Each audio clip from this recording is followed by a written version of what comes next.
Hello, I'm Charlotte. And I'm Daryl. And we are the Bakers, here with another podcast. And we are here. The goal of us doing these podcasts is because we want what? To what, honey? Help marriages to improve their relationship and their marriage one day at a time. Yeah, I mean, that's kind of our mission. That's not our full mission statement, but that's really our desire, to want to help couples, whoever may need help, to find ways to enrich your marriage. So we want to talk about topics that we think will be helpful or in alignment with helping you enrich your marriage. We want to talk about real things. So right now, we want to talk about two of the questions that we thought were very real, very important. And we really encourage whoever hears this to think about sitting down with your honey and answering the questions, right? Evaluating where you have gone and where you're going. Yes. So one of the questions was, what have we done well in our marriage? So whether you've been married a year, 25, it doesn't matter. What have you done well in your marriage? So we wanted to be the first ones. And remember, we said that if you decide to take this challenge, make sure you send it to our not our website, but our email address, enrichingyourmarriage@gmail.com, just to give us your feedback on what you found out as you did this exercise. And if you're okay with us sharing that, please put in there, please feel free to share. So back to the question. The first question was, what have we done well in our marriage? You want to go first, or you want me to go first? Oh, yeah, I can go first. Okay. Go ahead, mister. Yes. One of the things I think we have done well is that we have committed to stay together, work together the entire time of our marriage. And we have done that. And that is, we've done it on purpose, and we've done it with the intention to live a quality life with each other. And another thing that we've done, we have worked well as a team, better known as Team Baker. I agree. And let's tell them how we got the name. So Team Baker, let's really talk about that, because we didn't name ourselves that really. What happened was, it was a couple of years ago, and we were in a restaurant. It was a taco place. And we were it was crowded. It was a real kind of, swanky kind of place, new and up and coming. And we were in there in this crowded place, kind of like in the corner. And we put our name in, and they called us, and we sat down. We got ready to place our order. And the manager of the restaurant came up and said, "How may I help Team Baker?" And we were like, whoa, that's kind of sticking. So, it's stuck, right? So didn't know us from Adam, but it was just interesting that he put those two words together the way he did, Team Baker. So it's kind of stuck with us. So yes, I think that's true. I think we work well as a team in us trying to resolve issues, and particularly with our passion to want to help other couples to find ways to enrich their marriage or get over a couple of hiccups. I think we work well together. So yes, I agree. You have some more you want to tell? Yes, absolutely.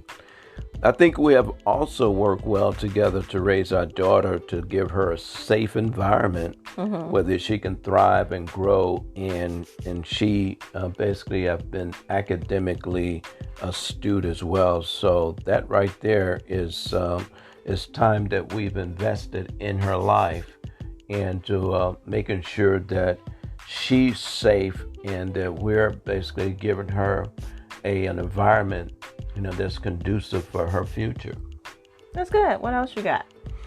And another thing I've got here, I think that we have also worked to maintain and to stay positive through the ups and downs and the challenges of marriage and life itself.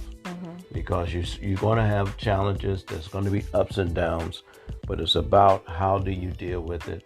How do you face the drama? And then what is the outcome, and what is your position or our position? And our position was to maintain a positive perspective, even though that we dealt with some trying situations. Okay.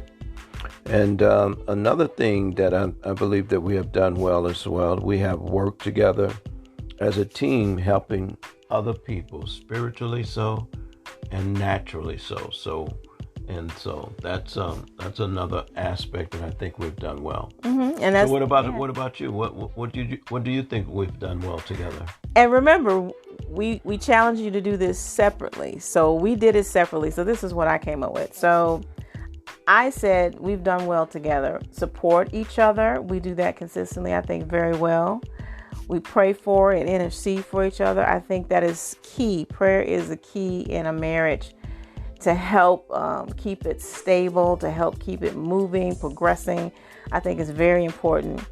I think we've done well decreeing over each other. I think that's important too, that even though you may not see what you're saying, that's really what a decree is about. Decreeing what you don't see, I think, is very, very important.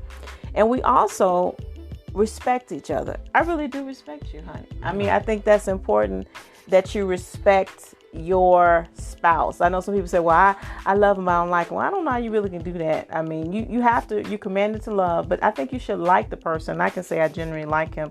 And so that allows me to respect him. And another thing I want to add is that I think we honor each other well. I think we've done that well. I honor my spouse. I don't disrespect him. I make sure that there's no negative words coming out of my mouth, especially in the presence of other people. That is not something I would do, because I value him and I know we are as one.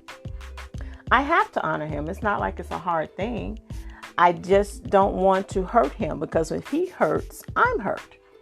You know? Mm-hmm. So I think if you honor, you respect, and if you think about it from that context, then that helps you not want to say negative words. You know, stuff come out, like I said, if you're having a moment, but you still don't want to, the person you love, that God has genuinely given you love for, you don't want to hurt.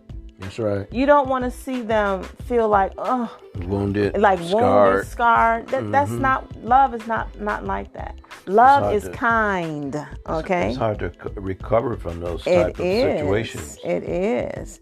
And so I think, and the last one I want to say, I think it's very important, is we've been faithful to each other. We've done that well. So the moment we even met, that was our agreement that we were going to be faithful to each other.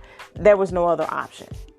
Faithful in all realms, whether it's online faithful, I can go on with that and preach a little sermon, whether it's person to person faithful. We have decided that we're going to go all the way and make sure we honor each other, honor our marriage, and honor God, to be faithful. Again, it goes back to honor, respect. Is that good? Yes, it does. That's good. That's great.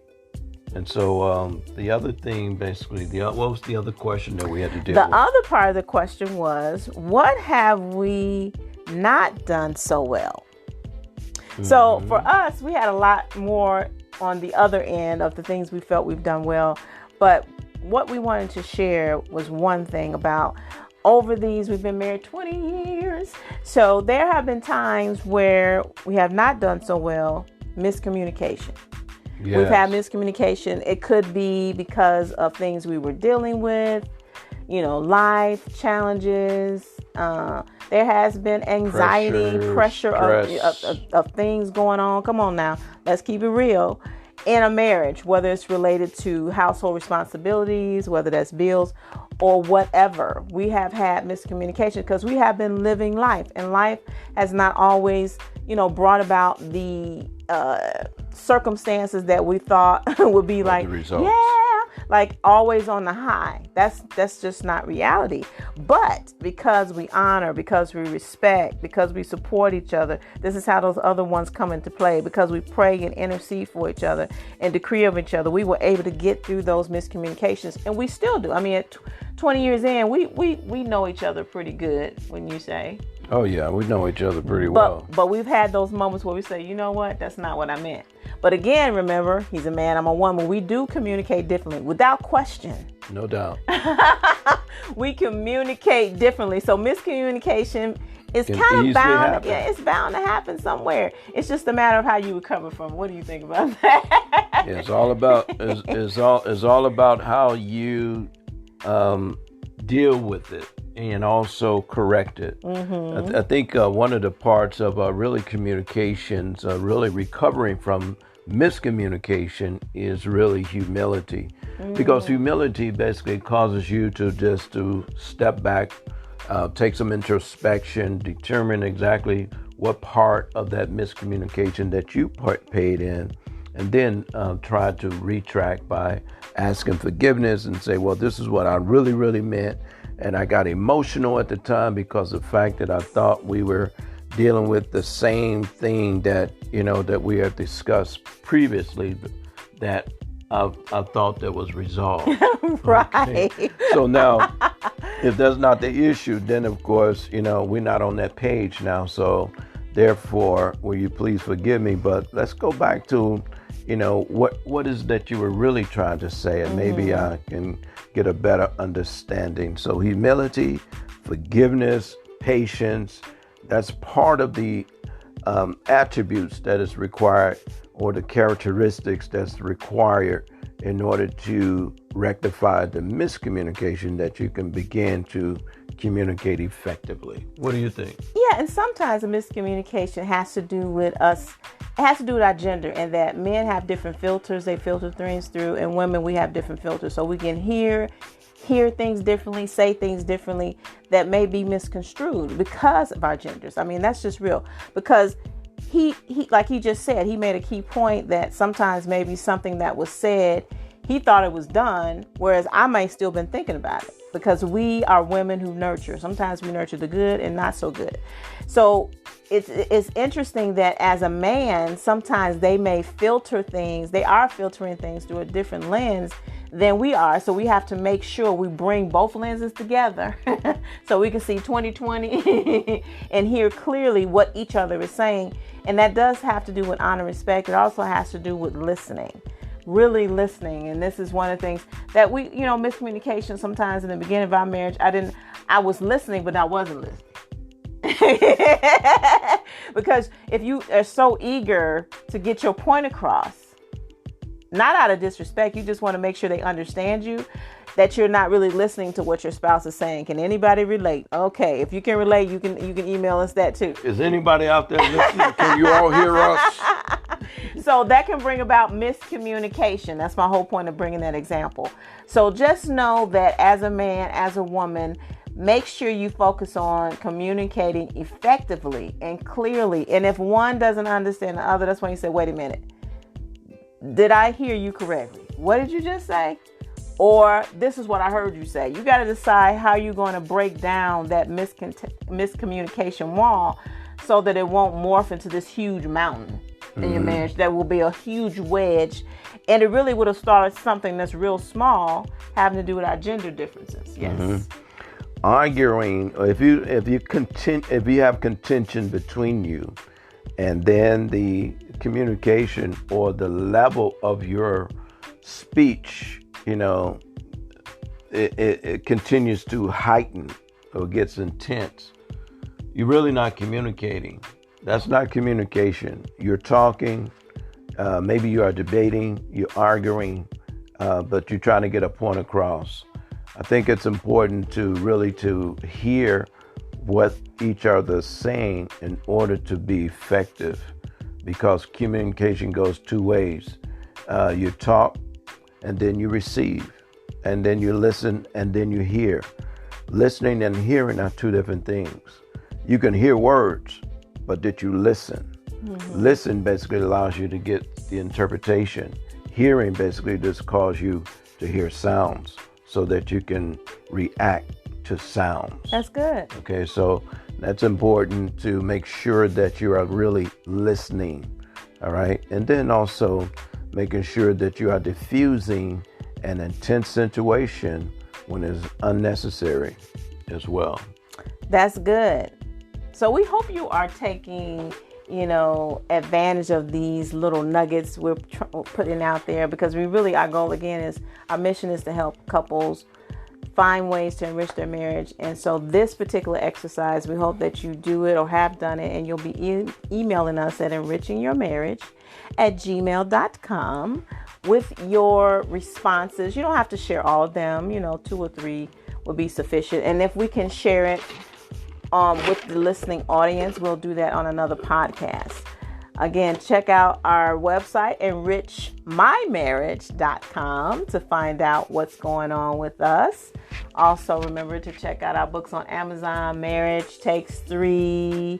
We have Victory in Prayer, Destiny Takes Time, and a few other things that are going to be coming out. So we just want you to stay in the know about what the Bakers are doing. Again, we hope you have enjoyed this little exercise, and we will be looking for your emails to come through with your results. All right? Yes. So make sure you, again, are staying safe, doing what is necessary in this climate to stay safe, staying self-quarantine, finding things to do to build your marriage in your house. Okay? This is a good time to rekindle, rebuild, refresh, renew, reset, all those. Okay? So we'll be talking to you soon. And what do we want to say? We talking to you soon. I'm Charlotte. I'm Daryl. Stay tuned. We're going to come forth real soon with another podcast with a topic that I believe that you would like to hear. That's good. We'll be talking to you. Talk to you.